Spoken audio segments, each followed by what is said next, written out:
Bila hisap benda ni, dia rasa macam vibe-vibe cerita-cerita lama. Cerita-cerita pasal tembak-tembak, spy, perisik. So hari ni aku sebenarnya nak cerita dengan korang pasal satu cerita lama dan berkenaan dengan warga Malaysia tentang spy. Kalau mungkin dulu kita ada J-Bond, kalau kat luar negara kita ada James Bond. Tapi percaya atau tak, kat Malaysia pun kita ada juga spy yang macam tu. So kalau korang nak tahu cerita pasal apa, kejap, bagi aku habis hisap dulu.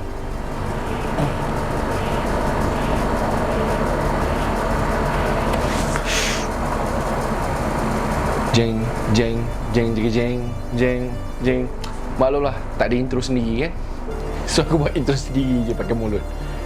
So, relax jap.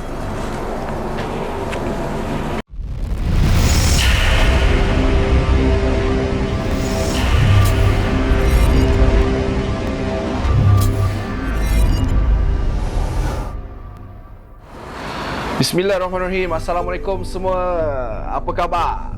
Okay guys, so hari ni aku Bro Year, ataupun korang panggil aku ID Rosli. Sekarang ni aku akan cerita kat korang pasal satu benda yang agak unik.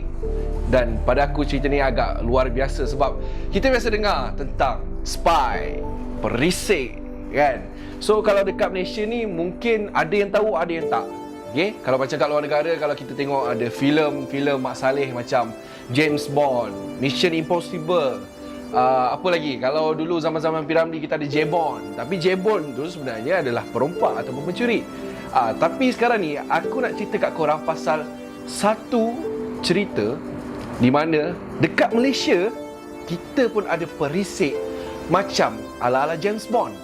Dan untuk pengetahuan korang, perisik yang aku masukkan adalah seorang wanita dan nama gelarannya adalah Blossom Wong. Dan mungkin ada yang kenal, mungkin ada yang tak. So hari ni aku akan cerita kat korang pasal Blossom Wong. Okay, first, nama sebenar beliau adalah Wong Kui Fong. Beliau dilahirkan di Sungai Besi, Kuala Lumpur semasa kecil. Dan nama Blossom Wong tu, gelaran dia tu, dia dapat daripada seorang isteri Mak Saleh yang merupakan suaminya adalah merupakan seorang pegawai daerah. Dan dia bagi gelaran nama Blossom Wong tu dekat Wong sebab Wong ni dia suka tanam pokok bunga dan dia sangat-sangat suka dengan bunga. So disebabkan itu, isteri kepada pegawai daerah ni, dia beri nama Blossom Wong tu kepada Wong Kui Fong. Dan percaya atau tak, gelaran Blossom Wong tu kekal daripada sampai yang isteri pegawai daerah tu bagi, sampailah dia besar dan dia bekerja di PDRM dan menjadi seorang perisik. Sehingga itulah dia punya nama gelaran tu kekal dan menjadi satu gelaran yang agak orang kata sangat unik pada Blossom Wong. Dan untuk pengetahuan korang juga, nama ataupun gelaran Blossom Wong tu kekal sehingga dia menjadi seorang anggota polis dan nama tu adalah nama gelarannya semasa dia menjadi pegawai. Dan untuk pengetahuan korang juga, kalau apa ikut aku info yang aku dapat ni, selepas dia menamatkan ujian senior Cambridge pada tahun 1950-an, Blossom dia sebenarnya keliru untuk memilih kerjaya dia. Sebab masa tu dia ada dua kerjaya yang dia kena pilih. Sama ada untuk menjadi seorang guru ataupun menjadi seorang setiausaha. Kalau aku pun aku akan fikir nak jadi cikgu ataupun nak jadi setiausaha. Sebab kalau nak jadi cikgu, of course banyak benda yang kita kena fikir, macam murid-murid kan, anak-anak kat sekolah. And then kalau nak jadi setiausaha, dia kena setia. Usaha pun kena ada. Jadi kat situ Blossom Wong ni dia keliru sama ada dia jadi cikgu ataupun dia jadi setiausaha. Dia tak suka pun dua kerjaya tu, sama ada untuk jadi cikgu ataupun untuk jadi setiausaha. Jadi pada satu hari ni, nak dijadikan cerita, dia terjumpa satu iklan di mana mereka sedang mencari pegawai polis. Habis? Ya. Kemudian beliau okey. Dan nak dijadikan cerita, dia terjumpa satu iklan di mana mereka tengah mencari seorang pegawai dan dia telah menghantar permohonan tu tanpa pengetahuan ayah dia sendiri. Jadi masa tu aku rasa mungkin dia punya jiwa tu ke arah situ. So dia buat keputusan tu tanpa memberitahu ayah dia. Dan percaya atau tidak, dia berjaya dapat masuk ke anggota polis. Okey guys, untuk pengetahuan korang juga, keputusan yang dia buat ni menjadi makin kukuh apabila dia sendiri rasa bila dia nampak anggota polis yang berpakaian segak. Kita tahu pakaian anggota polis pada waktu dulu memang sangat orang kata unik daripada cara dia tersendiri. So bila Blossom Wong ni tengok cara pakaian polis pada masa tu dengan seragam yang cantik, orang kata yang agak segak, kemas, so itu mengukuhkan lagi dia punya keputusan untuk menjadi seorang anggota polis pada ketika itu. Selepas dia buat keputusan tu, akhirnya beliau masuk juga ke PDRM. Sekarang ni aku akan cerita pula kisah dia dalam PDRM. Macam mana dia boleh jadi seorang polis dan macam mana dia boleh berubah daripada menjadi anggota biasa ke perisik, guys. James Bond. Ala-ala James Bond itu. So, apa yang aku baca dekat info ni, Blossom Wong ni memperoleh peluang apabila dia dipanggil menyertai latihan asas selama 6 bulan. Proses latihan itu juga sangat hebat bagi Blossom Wong kerana beliau belajar bagaimana untuk berkawat, menembak dan undang-undang. Jadi, mengikut apa yang aku baca, latihan pada masa dulu aku rasa dia mungkin membuatkan Blossom Wong ni rasa lebih semangat untuk menjadi seorang anggota. Dan bila kita tengok dekat info yang dia bagi ni, dia menjalani latihan selama 6 bulan, guys. Belajar undang-undang, menembak, kawat. So dekat situ semua benda dia belajar berkaitan dengan PDRM. Dan apa yang aku baca lagi, dekat taman dekat kawasan PDRM tu, beliau perlu berkawat di tengah panas 3 kali seminggu. Jadi bayangkan bagaimana Blossom Wong tu menjalani latihan semasa berada di PDRM. So dengan dia punya semangat untuk menjadi seorang anggota tu, aku rasa memang wow. Sebab apa wow? Sebab dia adalah seorang wanita.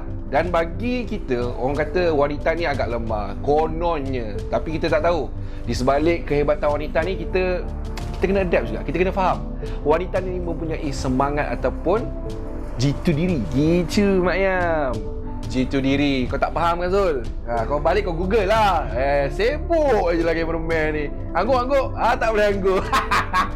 Tapi di sebalik latihan yang dijalani dekat PDRM masa tu, ada benda yang orang kata cabaran lah untuk dia. Di mana cabaran tu adalah Blossom Wong ni masa tu dia tak boleh nak berbahasa Melayu.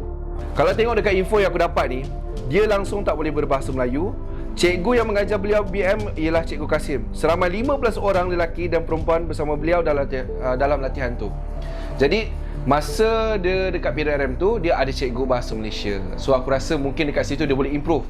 Dan aku rasa benda tu banyak membantu dia untuk dia berbahasa Melayu untuk lebih fasih dan lebih faham apa itu bahasa Malaysia pada ketika itu. Betul. Ujian itu sangat sukar kerana mereka harus bangun 6 pagi setiap hari untuk berkawat sebelum menjalani latihan. Dan akhirnya beliau menamatkan perkhidmatan dengan cemerlang dan dipilih menyertai cawangan khas PDRM dan bertugas di Pulau Pinang, guys. So lepas dia menjalani latihan, orang kata menembak, kawat dan pasal undang-undang dan juga bahasa Malaysia, dan dia kena belajar bahasa Malaysia, guys. So aku rasa lepas daripada itu, dia juga telah ditugaskan di kawasan Pulau Pinang. Okey, kalau kat sini dia cakap cawangan khas PDRM di Pulau Pinang. Okey guys, dekat sinilah bermulanya dia menjadi seorang spy ataupun undercover pada tugas yang pertama di Pulau Pinang. Tugasan pertama dia adalah dia kena korek rasa tentang pergerakan komunis pada ketika itu. Dan bayangkan, untuk menjadi seorang ejen pada ketika itu bukan mudah bagi dia, sebab dia terpaksa kurangkan dia punya social life. Maksud aku, dia tak boleh nak berkawan dengan ramai orang sangat. Dia kena low profile. Sebab apa guys? Sebab dia takut kalau dia masih dengan keadaan yang sama, berkawan dengan ramai orang ataupun cuba bergaul dengan orang, dia risau identiti dia akan terbongkar. Jadi untuk dia maintain ataupun keep menjadi seorang spy, dia kena kurangkan benda-benda macam tu. Jadi bukan mudah untuk dia buat kerja-kerja orang kata jadi seorang perisik ni. Dia telah korbankan semuanya untuk menjadi seorang perisik. Dan bayangkan, pada mulanya sebelum dia menyertai SB, dia berpakaian seperti seorang polis biasa. Orang kata pakaian uniform, segak, kemas. Dan bila dia telah menyertai kumpulan ataupun squad SB, dia terpaksa berpakaian undercover, which is kita tahu untuk menjadi seorang ejen, kita kita kena pakai pakaian yang sesuai pada ketika kita bertugas. Walaupun kehidupannya sangat membosankan, namun kejayaannya sangat menarik. Okey, kat sini dia cakap kejayaannya sangat menarik. Kita tahu, kalau kita tengok kat cerita filem-filem Mat Salleh pun orang kata spy ni banyak orang kata tugasan yang macam orang kata pergi berisik, orang kata pergi cari siapa pembunuh ni, siapa orang jahat ni dan tembak bagai. Tapi bayangkan dia seorang wanita guys, seorang wanita yang menjadi perisik. So korang bayangkan macam mana bila dia mention yang dia tu tertarik dan macam mana dia hadapi hidup dia sebagai seorang spy pada ketika itu. So lepas daripada tugasan yang pertama tu, dia dalam tempoh 4 tahun guys. Kalau ikut info yang dibagi ni, 4 tahun kemudian beliau dinaikkan pangkat sebagai timbalan inspektor dan dipindahkan ke Ipoh dengan 5 balai polis bawah kelolaannya sebelum berkahwin dan berpindah di KL pada tahun 1962. Jadi selepas tempoh 4 tahun tu, dia dinaikkan pangkat menjadi seorang timbalan inspektor dan dipindahkan ke Ipoh. So aku rasa pencapaian dia ketika dia menjalankan tugas sebagai seorang perisik tu berjaya pada aku. Sebab dengan tempoh 4 tahun guys, 4 tahun tu memang kita fikir lama, tapi dalam 4 tahun tu aku rasa macam-macam ni yang dia dah buat. So kena salute guys. Dia seorang wanita dan dia seorang spy untuk PDRM Malaysia tau, bukan cikai-cikai punya tau. Jadi masa dia berpindah ke KL pula guys, Blossom Wong ni dia menjadi pegawai pendakwa di Mahkamah Magistrate dan Mahkamah Juvana. Bayangkan daripada seorang spy dan dia pergi menjadi pegawai pendakwa di Mahkamah Magistrate dan Mahkamah Juvana. Dia juga telah menyertai Delta 7 guys. Korang tahu tak Delta 7 tu apa? Kalau korang nak tahu, aku akan bagi tahu korang. Okey? Lepas dia dah pernah jadi spy, dia dah dinaikkan pangkat, and then lepas tu dia berpindah ke KL, dia jadi pegawai pendakwa di Mahkamah Magistrate dan Mahkamah Juvana. Jadi lepas beberapa tahun selepas berpindah ke KL, beliau dicadangkan oleh Ketua Polis Daerah KL untuk menyertai unit Jabatan Siasatan Jenayah iaitu D7 Cawangan Kongsi Gelap, Maksiat dan Perjudian. Di sini beliau menggunakan kepakarannya dalam penyamaran. So sekali lagi guys, bila dia dah dipindahkan ke orang kata unit Jabatan Siasatan Jenayah yang berkaitan dengan maksiat, judi dan juga kongsi gelap, dia menggunakan kepakarannya sebagai seorang spy ataupun orang kata dalam dia punya speciality itu penyamaran. Okey, sebab sebagai seorang spy ni kita kena tahu macam mana kita nak curi dia punya apa kata info-info tentang jenayah-jenayah yang orang lakukan. So kita kena pandai menyamar, kita kena tahu macam mana kita nak bergerak, cara kerja. So Blossom Wong ini dah kepakaran dia. Jadi untuk mendapatkan maklumat penting bagi menumpaskan dan melumpuhkan banyak kegiatan haram, ada satu operasi di mana Blossom tiba di Jalan Ampang, kemudian terlihat beberapa bilik di tepi Kopitiam Cina dan dia beberapa lelaki menyamar memeriksa bilik itu. Maksudnya masa itu dia bekerja bukan seorang diri, ada lagi rakan-rakan anggota yang lain menyamar juga seperti dia. Bukan satu je serbuan yang dia berjaya buat, ada lebih kurang 3 dan 3 ke 4 ataupun 5 macam tu kawasan yang dia serbu dan berjaya membuat tangkapan. Biasa kita tengok dalam filem, tapi ini berjadi dekat kita punya negara guys, negara Malaysia guys. Kita ada spy macam ni pada ketika dulu. So korang ni memang kena patut apa orang kata appreciate dengan apa yang Blossom Wong ni dah orang kata berbakti untuk negara kita. Kalau lah kita dapat jumpa dia, aku pun tak tahulah sama dia sekarang ni macam mana keadaan dia kan. Tapi kena appreciate guys, dia sangat champion lah pada aku. Okay. Beliau dipanggil oleh Ketua Polis Negara Tan Sri Hanif Omar untuk mengetuai unit siasatan Rogol pertama PDRM. Unit beliau menjadi unit pertama yang berlatih dengan Royal pada ketika itu. Jadi lepas satu-satu guys, lepas satu-satu dia berjaya membuat orang kata mata-mata pengarah-pengarah ataupun ketua polis nampak hasil kerja dia. Dan ini dah terbukti guys dengan beberapa tugasan yang dia telah selesaikan. Memang dia patut berada di tahap di mana yang dia patut ada. So nasihat untuk korang juga, korang kena buat orang impressive dengan kau. First impression korang kena buat betul-betul bagi orang tengok apa yang kau boleh buat. Sama juga macam Blossom Wong ni. So daripada dia kat bawah tadi sampai dia masuk PDRM, sampailah dia jadi perisik, macam-macam guys dia punya pencapaian. Okay, so sekarang ni aku akan ceritakan pula tentang macam mana dia ni mengiringi adik JFK JFK. So isu ni masa ni agak viral juga pada ketika itu. So kat sini dia tulis, beliau yang merupakan anggota ejen menyamar turut mahir dalam menjadi pengiring keselamatan. Dan pada Januari 1964, beliau terpilih mengiringi adik JFK memerangkap Peguam Negara US Robert F. Kennedy dan isterinya yang sedang melawat Malaysia. Dan dia guys ditugaskan untuk mengiringi mengiringi orang-orang hebat ni. So aku rasa dia bukan anggota yang biasa seperti anggota polis yang lain kan. Dan aku percaya juga setiap anggota tu mempunyai kelebihan masing-masing. Sama juga macam Blossom Wong. So korang kena dengar lagi apa yang aku nak ceritakan tentang macam mana dia mengiringi adik JFK ni. Dan selain itu juga, Blossom juga pernah mengiringi isteri Presiden Korea Selatan Park Chung-hee, Perdana Menteri Jepun Isaku Sato serta Gubernur New Zealand. Okey, bukan seorang je tau. Ada 2-3 orang ni yang dia memang selalu ditugaskan untuk mengiringi ketika orang-orang besar tu datang ke Malaysia.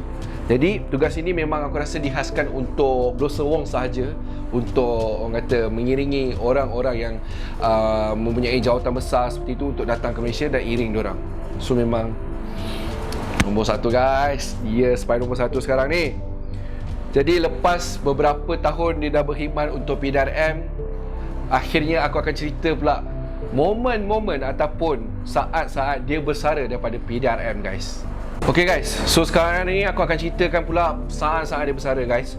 So dekat sini info ni tulis, selepas 36 tahun dia berkhidmat dalam PDRM, akhirnya pada tahun 1993 beliau bersara dan kini lebih suka menumpukan perhatian pada anak perempuannya yang bertugas sebagai ahli veterina. Pada usia di ujung 70-an, Blossom kembali ke hobi bercucuk tanam dan menanam bunga.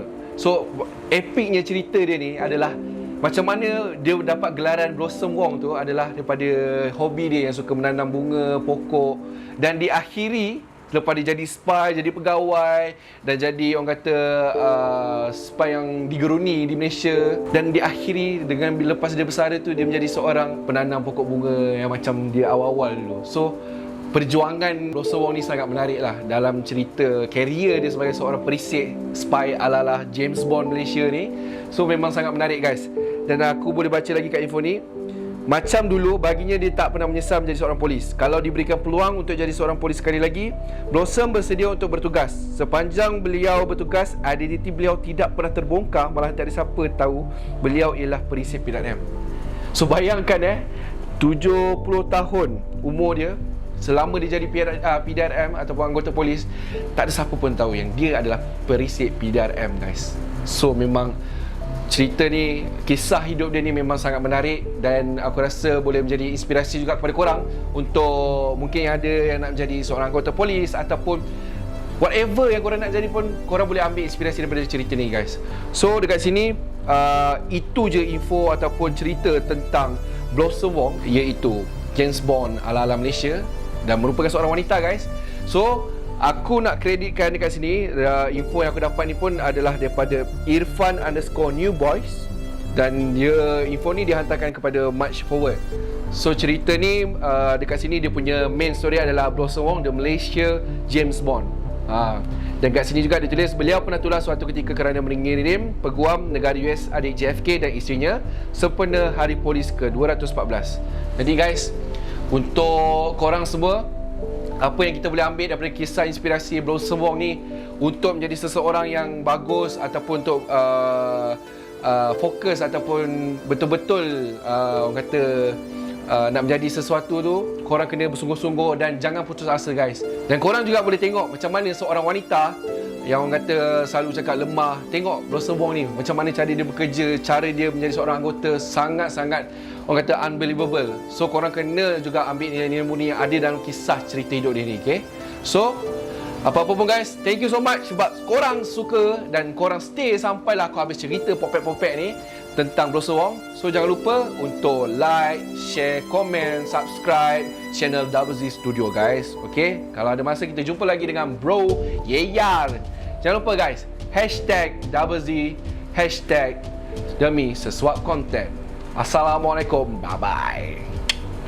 Mana boy, sokok lu.